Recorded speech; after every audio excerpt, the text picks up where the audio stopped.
You made it. Better late than never. Sorry, I'm a couple minutes late. Hey, I don't think you count as any minutes late. My clock just went to 1:01. You're perfectly on time, and I'm so happy to see you. Well, I'm glad to be here. Thanks for doing this. Yeah, thank you. We've got a good group here. We've got about 30 some commissioners here and other Oh, great. members. Looking forward to hearing from you. So I'll just quickly introduce, like I said, we've got a couple dozen commissioners from all around the state.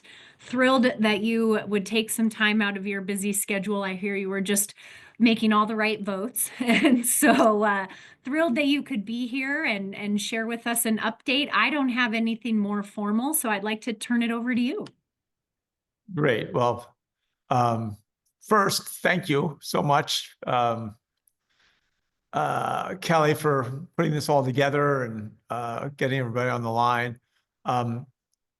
Space Command is, I think, one of the most important assets the state of Colorado has. It's a foundational part of why so much aerospace jobs are in Colorado on a per capita basis. We're probably the number one, or at least the number one or number two aerospace state in the country. And over the last 10 years, we've really pushed that so that it's all over the state. In other words, the supply chain that feeds the really big guys like Lockheed Martin and such, those subs are all over the state of Colorado, Southern Colorado, out in Mesa County, all around. Space Command is now threatened to be moved. And I'll give you a quick rundown. It was originally in Colorado. They moved it to Omaha in the late 90s, came back to Colorado, I think, in around 2015. It became a political football for President Trump. It had been in Colorado Springs. He decided he wanted to move it to Alabama because Colorado didn't vote for him. It's hard to believe, but that's really the argument that he made and has made, because he lost and Cory Gardner lost. And we were able to, when I got elected, Michael Bennett and I, and really the whole delegation, really put a lockdown and wouldn't let them move it, and went through a long process. And in July of 2023, President Biden declared Colorado Springs as the permanent home.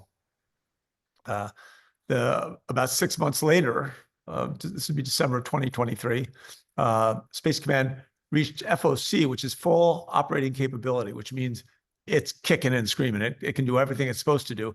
Up until that point, it was operating at about 70 to 80% to 90% best in total effectiveness. Obviously, I mentioned the aerospace economy, and that's why Space Command's it's why we've got that economy, is because of Space Command. But Space Command is also here because we have this huge base in aerospace.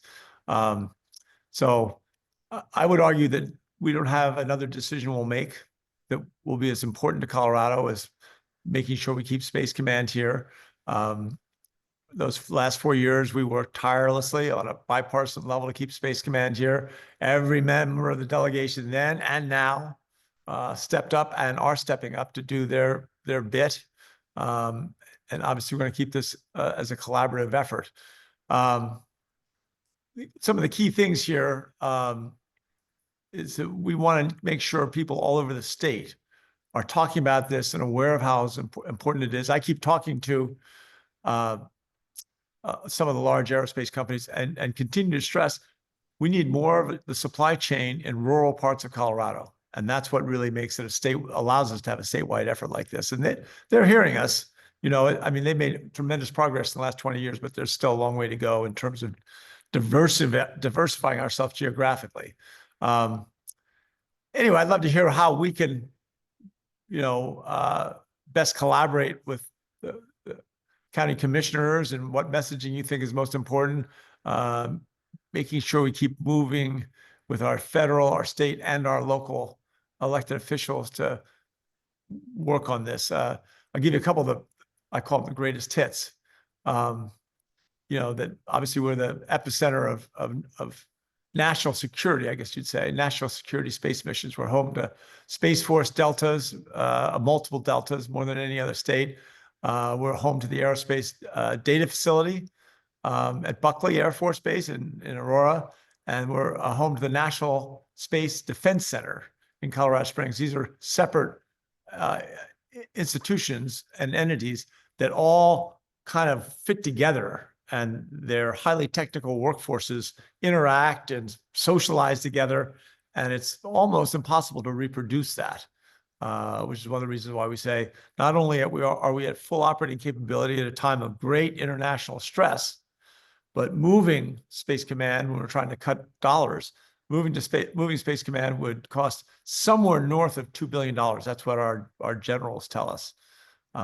So anyway, those are the basic arguments: our national security, and then the importance of maintaining that highest level preparation in national security, and then also not wasting money. So we partnered with everyone in the Congress. Representative Crow directed the Department of Defense to study the viability of pre-clearing STEM students, participating in some of these programs, those kinds of little things that, allows us to look at security clearances and how we become a true expert on this stuff. So anyway, I'd much rather hear what you guys all think and what questions you have for me in terms of how we can go forward together. Well, thank you, Senator. I think I will help facilitate questions from commissioners as they come up, but maybe to get the ball rolling, you have mentioned, the Colorado delegation, and maybe just curious kind of what the cooperation looks like with that entire team, and how we might partner to make sure that stays really connected. Yes, and it's interesting. We have 4 Republican, 4 Democrat House members in our 8 districts, and the 4 Republicans have been every bit as loyal and determined and committed to this effort as I ever was. When I first got elected to the Senate in 2020, the Colorado Springs Gazette, the Denver Post, all said, if Space Command leaves Colorado, it's going to be Hickenlooper's fault because it's a Democratic senator, Democratic Senate, Democratic House, and a Democratic White House. And sure enough, we had to, we had to filibuster, we had to do everything we could do, but we succeeded. Now, the 4 Republicans, since it's a Republican House, a Republican Senate, and a Republican White House, they've got that same commitment. And the newspapers, just like they did to me, say, if this fails, it's going to be your fault. And Jeff Crank, and if you go down the list, everybody, Jeff Crank, Lauren Boebert, those 2 have really taken the lead on this. And they are saying, no holds barred, they're going to do everything within their power to make sure not a single dollar can be appropriated that would allow the state of Alabama to move 1 brick into place to move Space Command. And I think that having those Republicans, organize, and we meet on every couple of weeks, we get together for breakfast and say, all right, here's who I've talked to, here's who I've talked to. And I think we're united. And, that's a good thing. It's good practice. Once the election's over, Democrats and Republicans should be working together. We don't often see that anymore. But this is a real opportunity for us to see where the points of leverage are, figure out where we have influence, and how do we maximize that influence to the fullest extent possible, both with Republicans and Democrats. Well, that's excellent, and happy to hear that. And I'm going to turn this now to Commissioner Felix Lopez from Los Animas County. Senator, thank you for being with us. Felix Lopez, Los Animas County. My question to you before we get into the actual discussion, what is the flavor in Washington, D.C.? How soon is this going to take effect? I mean, what is the conversation from the meetings that you're having both with the White House as well as with the congressional delegation?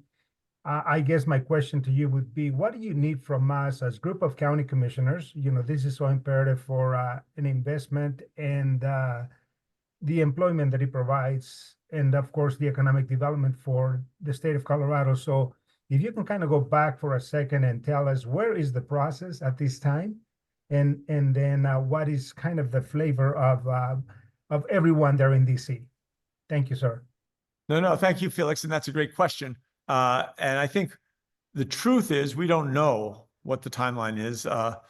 Mike Rogers, who is in the House, and he chairs the Military Appropriations Committee, very powerful position. He's from Alabama, and he said to the press several times that the president had assured him that Space Command would indeed move to Alabama. People that we know, and Lauren Boebert has talked to the president several times directly, this is not something he's talking about or mentioning or planning. But as we see almost every day, the president, makes definitive actions based on things that just kind of fly into his head at the moment. And I think our job is to be as prepared as humanly possible, so that if suddenly this is gonna be happening, and the president has the authority, as our commander in chief of the Air Force, Army, Navy, he has the authority to just say, we're moving it to Alabama, but he can't appropriate any money for it. So he really can't do it without Congress. And that's the way it's always been intended. So if he says that he's going to do that, then we have to rise up. And the first thing we'll do is organize everyone in the state. I've talked to almost every Chamber of Commerce or economic development group. I've talked to most of the large corporations or representatives of those corporations. We've talked to mayors. We've talked to now I'll talk to the county commissioners, or at least a number of them after this call. We're trying to build the case so that when someone flips the switch and suddenly Trump wants to do this, we're going to make sure that we're sending letters, especially to our Republican House members, but also to everybody, to our Democratic House members, that this is important. This is a time when we really got to, make our case. And that we've got talking points.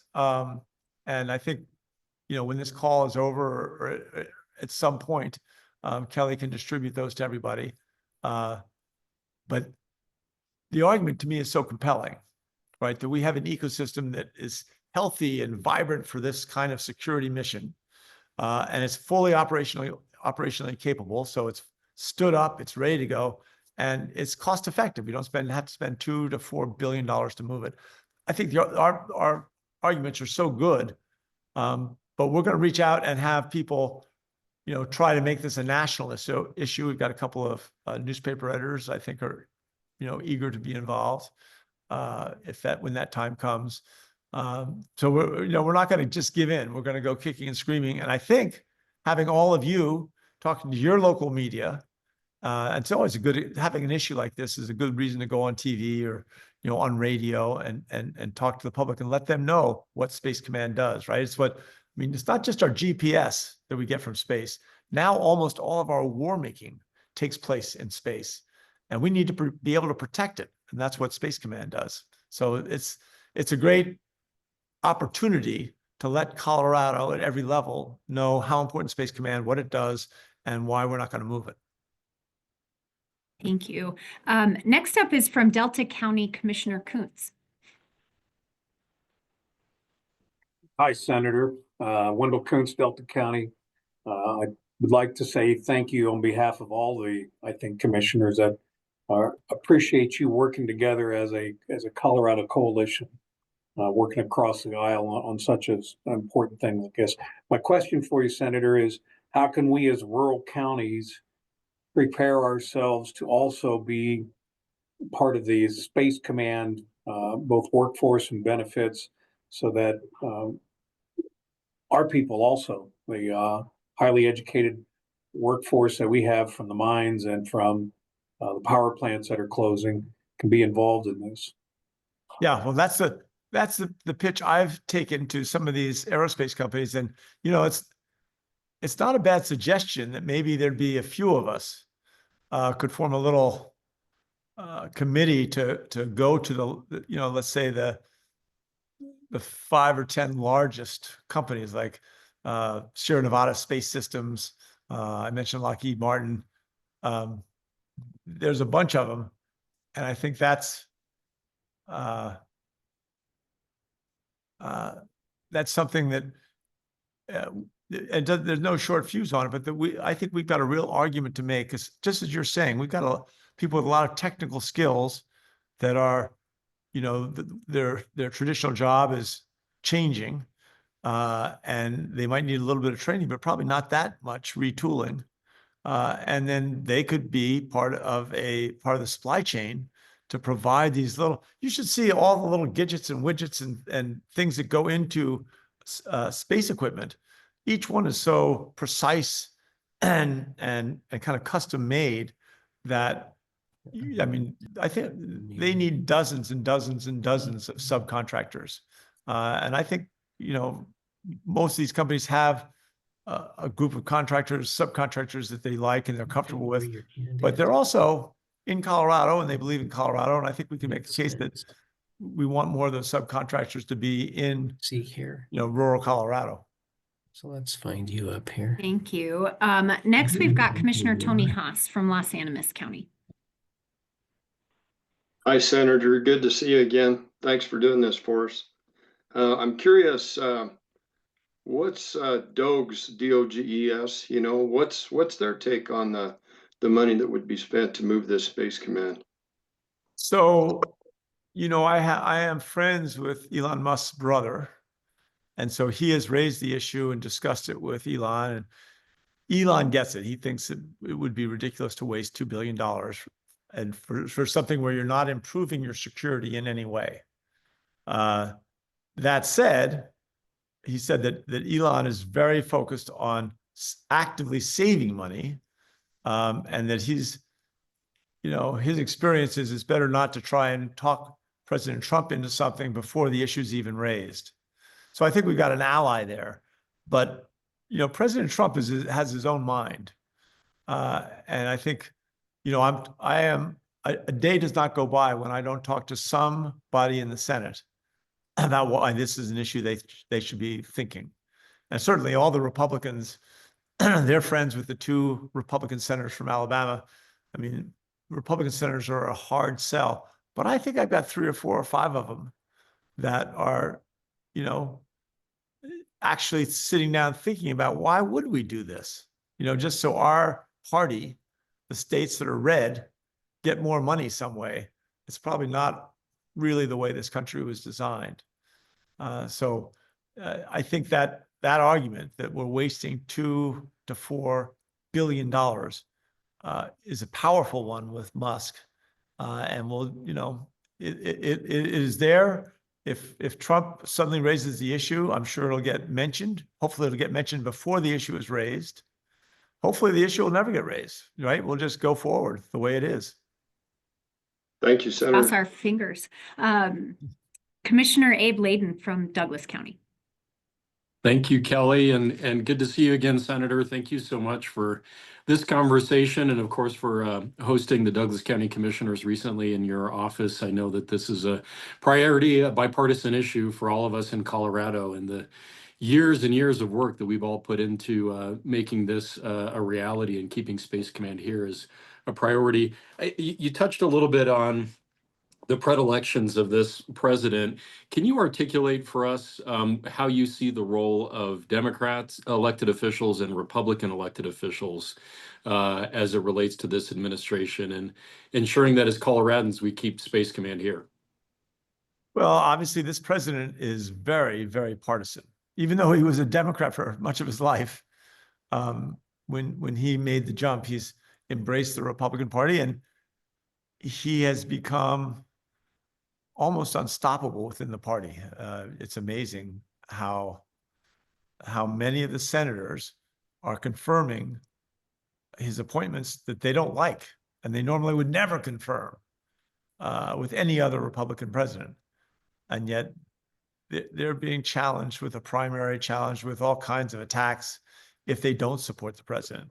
So Republican allies are important, but they're not enough. And I think what we've been trying to do is get all of the above, right? We want to get the Republicans and the Democrats. And I think, if suddenly this all explodes into public view, a lot of what we can do, county commissioners can do this, mayors can do this, the media, our newspapers and radio stations can do this, but we want to get the independents in on this. And, writing letters as I said to the 4 Republican House members, just to remind them that if they want to get reelected, they got to make sure this doesn't fall apart. I've been working with every moderate Democrat House member because we can't, the Republicans are so broken up in the House that they're going to need Democrats to pass almost any budget bill. And I just want to make sure this is a key issue for all those moderate Republicans, that they won't join on any Republican effort that would include money to move Space Command to Alabama. And I think we're mostly there. Joe Neguse is the 4th ranking Democrat in the House, and he's going to help me with this. And that's our biggest, in terms of politics, that's our biggest effort, is to try and keep both the House and the Senate from appropriating money. Of course, both have to pass any appropriation for it to go into effect. So just stopping the House should be enough. But I'm working on the Senate as well. I had a long talk last week with Mitch McConnell, and he didn't give me any commitments, but he certainly is a very frugal politician and is a big believer in security. Thank you. Our letters went out today, and we'll keep working with you all. And obviously, Congresswoman Boebert's office and this administration will be back out into February. Great. Thank you. From Teller County, Commissioner Eric Stone. Yeah, thank you, Senator Hickenlooper, and really appreciate you taking time to meet with us today. One question I have, and you may have already alluded to the answer of it, is there any sense at all of a Western coalition? Because I know state of Utah, state of Wyoming certainly have a lot of high tech and some aerospace that probably are all impacted by Space Command. And do you have a feel at all from these Republican states that are obviously hopefully invested in the Western economy? What's your take on that? So we're working that. And I first started with CU, and I talked to Todd, and they have exchange research or cooperative research projects with Utah and Wyoming, and New Mexico. Although Utah and Wyoming are the key ones because they're Republican, they're 2 Republican senators, but they have cooperative, collaborative aerospace research, and I think that's big. And, there's never really been a Western Senators Caucus like we have a Western Governors Caucus. And when I was governor, I was the president one year of the National Governors Association, but 2 years before that, I was the president of the Western Governors Association. And I like the Western governors more because we had more common ground. Republicans, Democrats, we all work together. We love stealing the best ideas of our neighbors and then making them better, and then having our neighbors steal them back. And that's the way a democracy is supposed to work. It's not supposed to be buried in all this bitter partisanship. And so before I got here in 2020, we hadn't had a Western senator or, Mountain West Senator Caucus. But with the Colorado River, I was able to get all the Republicans, all the Democrats to start coming to this Western Senators Caucus. And this research thing, I think, is very powerful. And I think Montana's very interested. Idaho has some great research going on with cybersecurity. So this technology, we would be so much more powerful if we applied for research as a region. And we'll see. I think there's I'm not sure we'll get it together at the level it needs to be before Trump, begins to make a decision on this. But it's long-term a really good strategy. From Routt County, we have Commissioner Macy's, and I think I see Commissioner Redmond on the side too. So we got to 2 for 1 on this one. Yes, we do. Well, thank you so much for being here, Senator Hickenlooper. It's always great to see you. Just wanted to mention that both Commissioner Redmond and myself will be at the NACO Legislative Conference. If there's anything that we can do to help you, anyone you think we should meet with, we'd be happy to do that. And also we stand behind this cause. I mean, obviously, wasteful spending to make a political point is nothing that anybody should be able to get behind. So we are here to support you, and we appreciate all the work of you and your staff. Anything you'd like to add? And I'd also would point out that Colorado has a very highly educated workforce when it comes to Space Force, and a number of those industries here, and with CU Boulder and their program, it seems like we are the breeding ground for people in that field. So just wanted to share that thought with you. No, that's a great point. And that's one of the things we've talked about, trying to get to share that capability with the University of Utah, University of Wyoming, University of Montana, Montana State, University of New Mexico. Because you're right, that helps define what future businesses and industries we attract. One of the arguments we make around Space Command, and one of the reasons it's so expensive if it moves, is there about 1,100 employees, about, I don't know, 600 civilian civilian employees, maybe 500 active duty military personnel. But you know, when they move some of these commands, right? When the Missile Defense Agency moved from Virginia to Alabama maybe 10 years ago or 8 years ago, 85% of the people, the civilians, you know, the military have to go wherever they're told. But the civilians, 85% said, nah, I don't think so. We'll stay where we are, because they're skilled and they can get another job. So Alabama, I mean, that's what it took them 8 years to fill all those vacancies. You know, when Space Command, as I mentioned before, came back to Colorado from Nebraska, it was less than 10% were willing to leave. And that's, they weren't, you know, I mean, they weren't moving very far. Right. And yet when it was in Colorado going to Nebraska, hardly anybody went along. And it was about the same thing when it came back to Colorado 10 years later.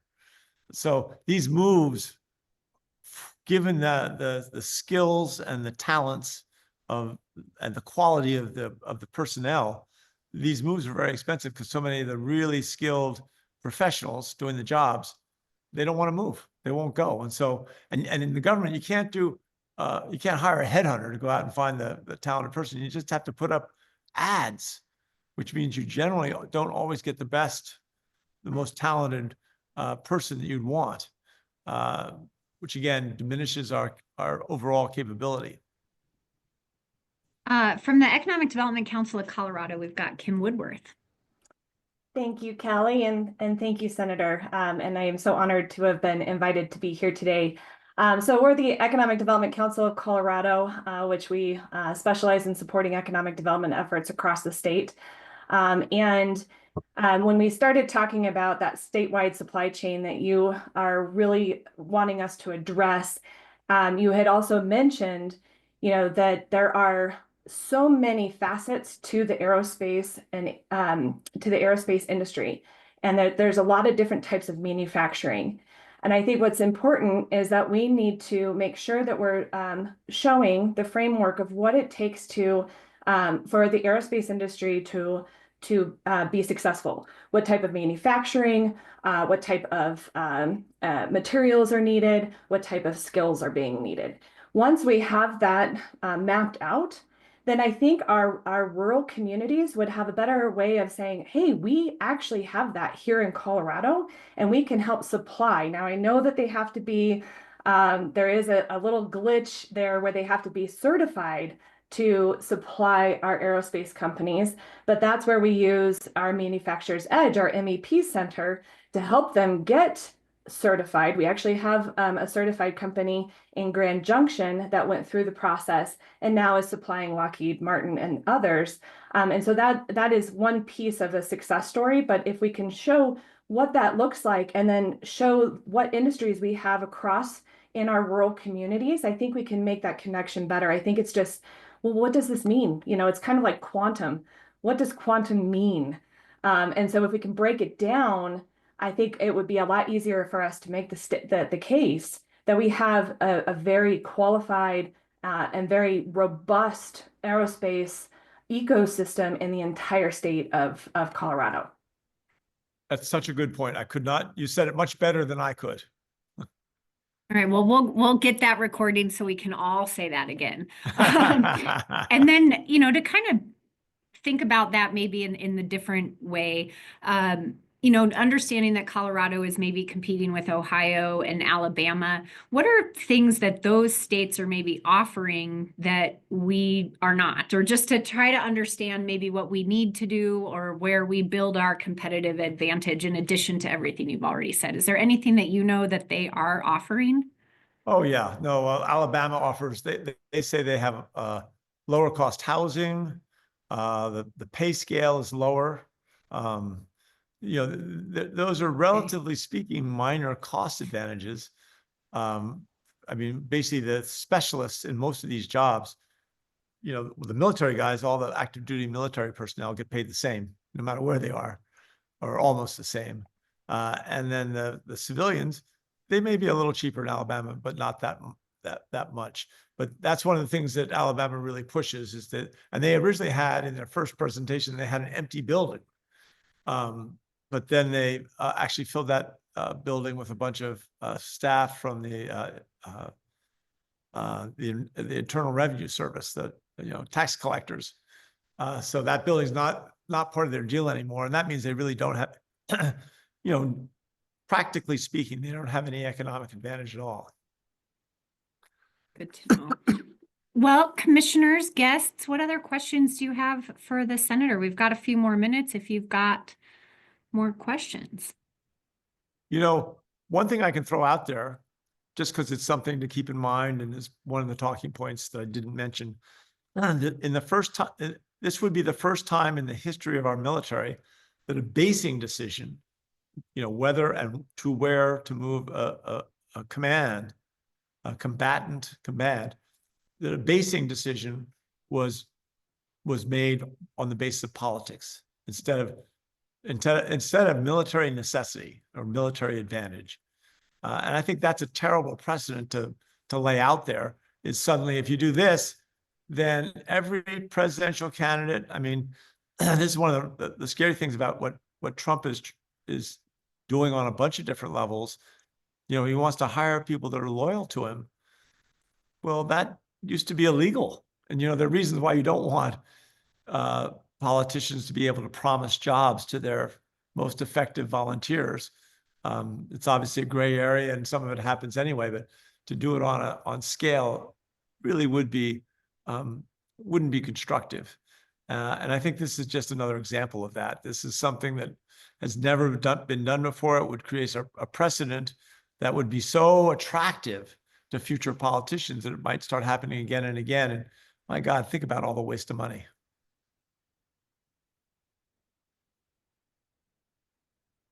Thank you. Anybody else? I also think, moving from Colorado to Alabama does not sound awesome, but maybe that's not our top talking point. Commissioners, anything else? And I know we've got a couple of other interested guests besides commissioners. So if you'd like to ask a question, please feel free.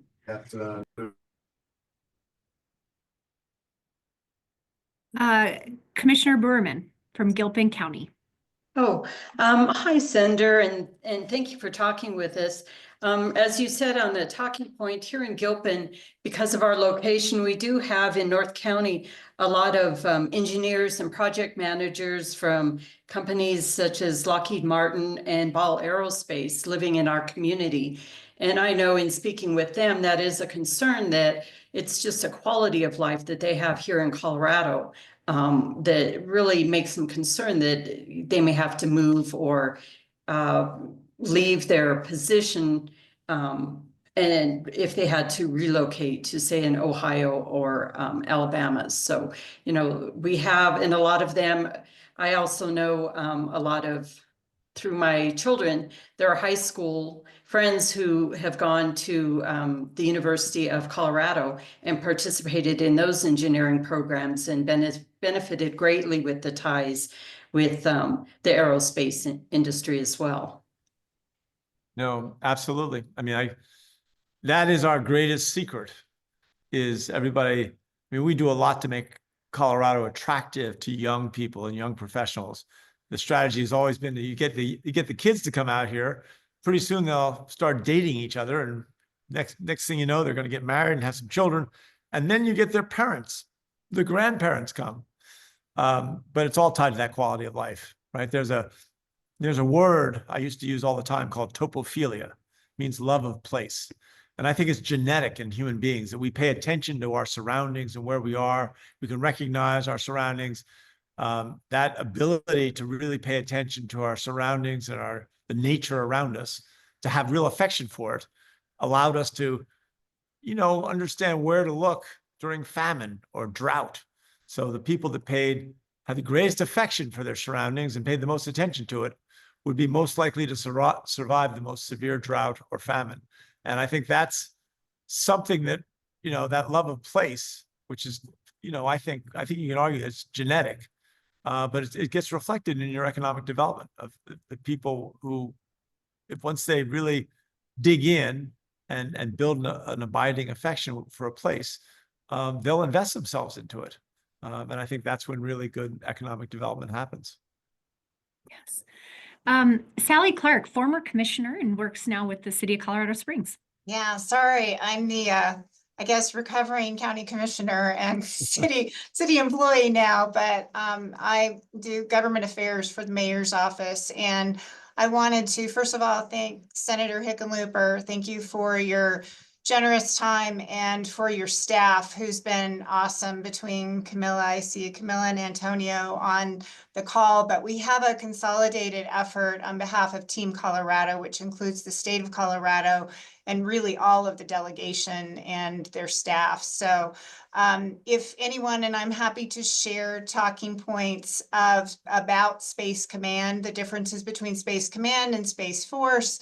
The focus really is on national security and really the cost, as the senator mentioned, of potentially moving Space Command. So no news is good news at this point from the federal level, but we are definitely keeping an eye on this, and our friends over at El Paso County are very much engaged as well. So I will share some information with Kelly, and then you can sort of spread the wealth. And if any of you have any questions, feel free to call on me. And certainly I know Brandon Wilson from El Paso County is also on the call. But Senator, thank you for your generous time. I know you've got a lot of other things going on, but our Mayor Yemi, has taken a very strong stance on this as well. We know how important this is, not just to Colorado Springs and our 5 installations here, but for the entire state and to the future of Buckley as well. So thank you all. Thank Thank you, you. Sally.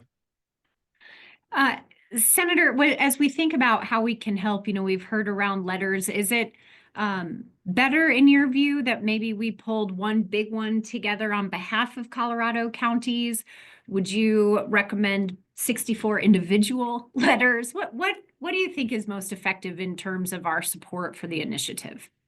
That's such a good question, because this is such a unique situation. But I would say a strong letter from CCI, but as much as possible, get as many signatures on there as you can, so that it really looks like, like a big deal. Because I think all this stuff, hopefully we're going to create a momentum that'll spread to other states. And that, the more people that are involved in the more different levels and the more authentic that effort appears, the more someone in Utah or Idaho is really going to pay attention. And I think, Utah and Idaho, they're our natural allies. I would argue that the 2 Republican senators in Montana have more to gain from being friends with me and Michael Bennett than they could ever get from the 2 Republican senators in Alabama. And I've made that argument to them, not successfully yet. But I think we're making headway. And ultimately that's, the more people writing, the more letters, just everyone being aware about it, talking about it, making sure that, within our state, it's top of mind. Again, I'm not trying to get national op-eds yet, because I don't want it to, as Sally said, what the less we hear about it, the longer we don't hear about it, the better. But we want to be ready when it comes.